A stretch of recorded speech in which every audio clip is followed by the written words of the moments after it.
Class 9 social science history chapter number 3 हम लोग चल रहे हैं नाज़ीवाद और हिटलर का उदय। इस पर कुछ चर्चा तो पिछले क्लास में हो चुकी है। पिछले क्लास में मैंने आपको बताया था कि 1934 में हिटलर जर्मनी का तानाशाह बन गया। जर्मनी की सारा शासन सत्ता वह अपने हाथ में ले लिया। अब वह जर्मनी को एक शक्तिशाली राष्ट्र बनाना चाहता था। यह ठीक है कि जिस समय वह जर्मनी का शासक बना, तानाशाह बना, उस समय जर्मनी बहुत सारी समस्याओं से घिरा हुआ था। सबसे बड़ी समस्या तो आर्थिक पुनर्निर्माण की थी, क्योंकि आपको याद होगा कि प्रथम विश्व युद्ध के बाद जर्मनी की आर्थिक दशा बहुत खराब हो चुकी थी। ऐसी स्थिति में हिटलर ने बड़ी ही सूझबूझ का परिचय देते हुए आर्थिक दशा में सुधार लाने का बहुत अच्छा प्रयास किया। किसानों को हर तरह से सहायता देकर के खाद्यान्न उत्पादन में देश को आत्मनिर्भर बना दिया। उद्योगों के विकास की ओर ध्यान दिया। आयात को कम से कम करने का प्रयास किया गया, निर्यात को बढ़ाने का प्रयास किया गया। किसानों मजदूरों को बहुत तरह की सुविधाएं दी गई। ये सब का रिजल्ट ये हुआ कि जर्मनी में बेरोजगारी बहुत कम हो गई और बड़ी जल्दी जर्मनी आर्थिक दृष्टि से एक शक्तिशाली राष्ट्र बन करके उभरा। अब ऐसी स्थिति में हिटलर के सामने दूसरी बड़ा जो लक्ष्य था वह था विदेश नीति, वर्साई की संधि। वर्साई की संधि आपको पता है कि प्रथम विश्व युद्ध के बाद जर्मनी के साथ बड़ी ही अपमानजनक वर्साई की संधि की गई थी, मित्र राष्ट्रों ने की थी। इस संधि से जर्मनी को बड़ा ही नुकसान उठाना पड़ा था। इसलिए सबसे पहले तो वर्साई की संधि को तोड़ना, इसको मानने से इनकार करना, साम्यवाद के प्रचार को रोकना, जर्मनी के एकीकरण को मजबूत करना और जर्मन साम्राज्य का विस्तार करना, ये हिटलर का सबसे बड़ा लक्ष्य था। और शासन सत्ता अपने हाथ में लेते ही वह इस दिशा में काम करना भी शुरू कर दिया। सबसे पहले तो 1933 में राष्ट्र संघ लीग ऑफ नेशंस, राष्ट्र संघ की सदस्यता त्याग दी। आपको मालूम होना चाहिए कि प्रथम विश्व युद्ध में चूंकि भारी नुकसान हुआ था, जन धन का भारी विनाश हुआ था, इसलिए भविष्य में ऐसे विनाशकारी युद्धों को रोकने के उद्देश्य से राष्ट्र संघ नामक एक अंतर्राष्ट्रीय संस्था का निर्माण किया गया था। लेकिन हिटलर ने अनुभव कर लिया कि राष्ट्र संघ का सदस्य बने रहने से हम कोई भी उद्देश्य को हासिल नहीं कर सकते हैं। इसलिए 1933 में हिटलर ने सबसे पहले राष्ट्र संघ की सदस्यता त्याग दी। इसके बाद 1935 में हिटलर ने वर्साई की संधि को मानने से इनकार कर दिया और बड़े पैमाने पर विनाशकारी हथियारों का निर्माण करना शुरू कर दिया, क्योंकि उसे जर्मन साम्राज्य का विस्तार करना था।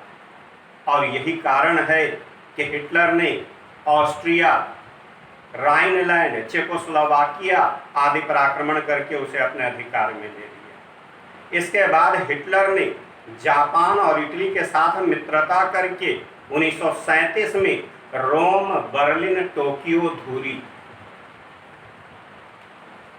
1937 में हिटलर ने जापान और इटली के साथ मित्रता करके रोम, बर्लिन, टोक्यो धूरी का निर्माण किया और इस प्रकार से वास्तव में हिटलर ने जर्मनी को एक शक्तिशाली राष्ट्र बना दिया।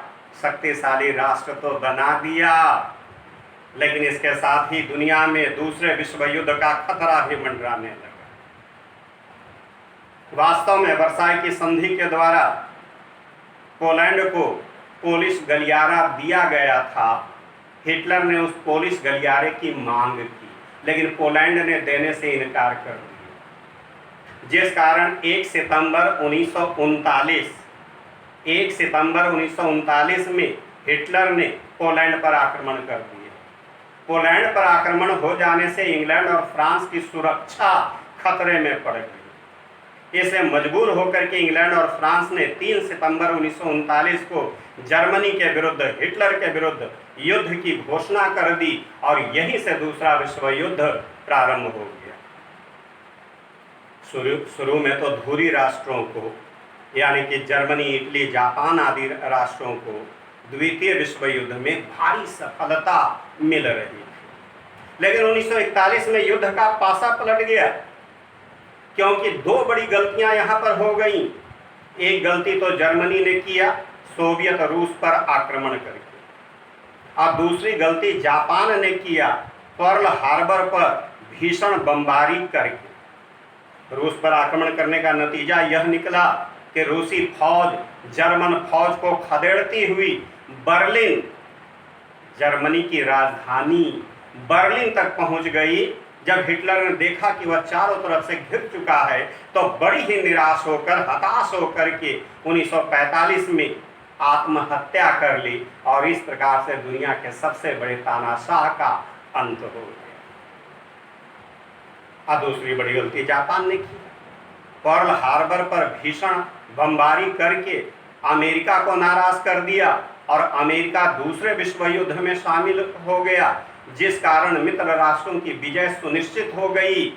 और संयुक्त राज्य अमेरिका ने 6 अगस्त 1945 को जापान के हिरोशिमा नगर में और 9 अगस्त 1945 को नागासाकी पर एक परमाणु बम गिरा दिया, जिसकी तबाही को शब्दों में व्यक्त करना मुश्किल है। इतनी बड़ी तबाही को देख करके जापान का हौसला पस्त हो गया, और उसने 14 अगस्त 1945 को आत्मसमर्पण कर दिया, और इसी के साथ दूसरा विश्व युद्ध समाप्त हो गया।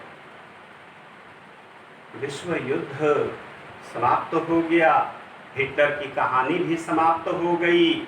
लेकिन हिटलर ने जो अत्याचार किए थे, नाज़ियों ने अपने विरोधियों पर, यहूदियों पर जो अत्याचार किए थे, इसकी बड़ी तीखी आलोचना पूरे विश्व में होने लगी।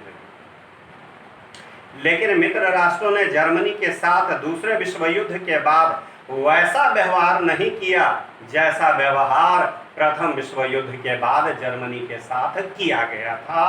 आपको पता है कि प्रथम विश्व युद्ध के बाद जर्मनी के साथ वर्साय जैसी अपमानजनक संधि की गई थी, और यह संधि ही थी जिसने जर्मनी के हृदय में प्रतिशोध की ज्वाला को भड़का गई थी। ऐसी गलतियां मित्र राष्ट्र करना नहीं चाहते थे।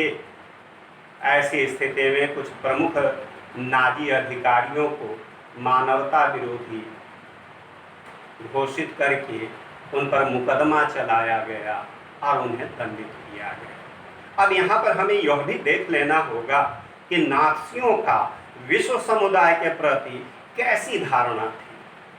तो ये कहना पड़ेगा कि विश्व समुदाय के प्रति नाज़ियों की, हिटलर की धारणा बड़ी ही संकुचित थी। वैसे तो हिटलर अपने विचारों को चार्ल्स डार्विन और हर्बर्ट स्पेंसर जैसे विचारकों के साथ जोड़कर देखता था।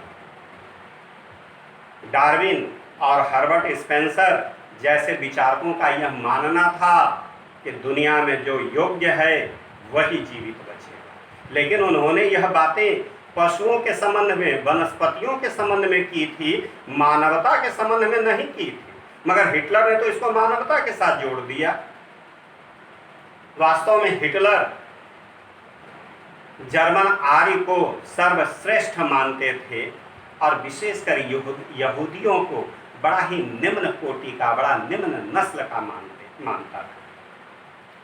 हिटलर यहूदियों को जर्मन आर्यों का शत्रु मानता था। यही कारण है कि सत्ता हाथ में लेते ही यहूदियों पर अकथनीय अत्याचार करने शुरू कर दिए। उनकी रोजी रोटी छीन ली गई।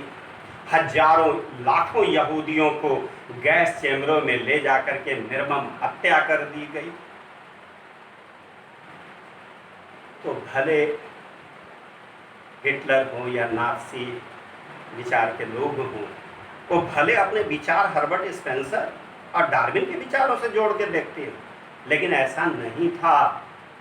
उनके विचारधारा तो बड़ी संकुचित थी। साथ ही साथ हिटलर राजनीतिक भू विस्तार को भी अच्छा मानता था। अधिक से अधिक देशों को, क्षेत्रों को जीतना जरूरी समझता था ताकि अपने देशवासियों को वहां ले जाकर के बसाया जा सके।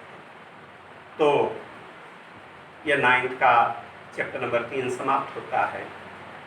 मैं उम्मीद करूंगा बातें आपके समझ में आई होंगी।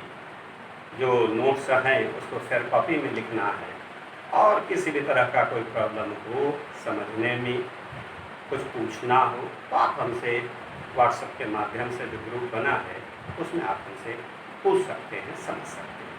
बस आज के लिए इतना ही। Thank you.